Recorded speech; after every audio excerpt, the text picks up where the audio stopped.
Oras na naman para magbigay tayo ng napakasarap na recipe sa balat ng radyo. Ay, Recado!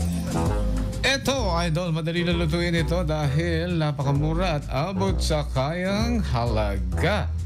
Alright mga idol, ang ating lulutuin ngayon ay charan! Ito na ang masarap na snow peas at saka shrimp stir fry. Binekos-bekos ko lang ng saglit to, di ba idol? Ganito ang kailangan lang natin, ha?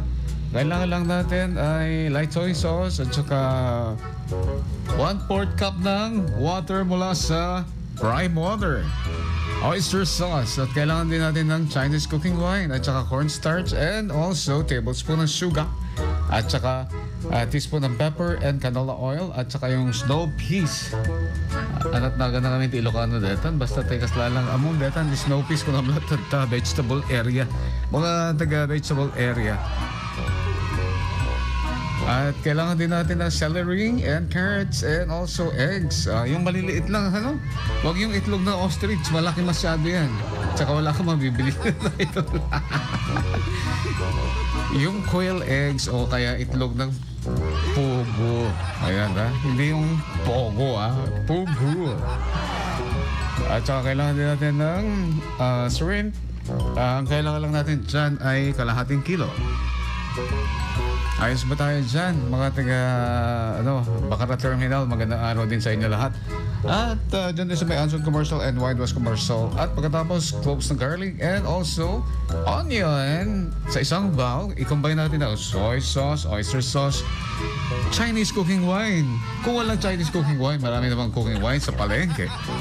Sugar and pepper at saka cornstarch at i-mekos-mekos lang natin to idol. At pagkatapos dyan idol ay sa ating wok ay magpainit na tayo ng mantika at pagkatapos ay ilagay na natin ng snow peas at saka ayan 10 seconds lang ha, wag mo masyadong ihanguin mo na natin sa kahirapan.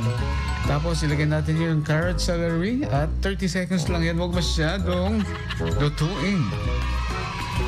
At eto naman mga idol, ang ating magpainit tayo ng mantika, ilagay na natin shrimp at pagkatapos lutuin lang natin yan ng bahagya, 2 to 3 minutes. At pagkatapos ay pagsama-samahin na natin ang ating ingredients, kumbaga ano, may nauna, merong hindi, merong susunod. At pagkatapos ng combine na natin yung ating mga ingredients, quail eggs, celery, carrots. Ayan, parang chop suey. In other words, ang ating ginawang luto. At meron na tayong masarap na snow peas and shrimp stir fry. Ang inyong chef on air na nagsasabing kumain lang tayo ng tama para laging healthy and yummy.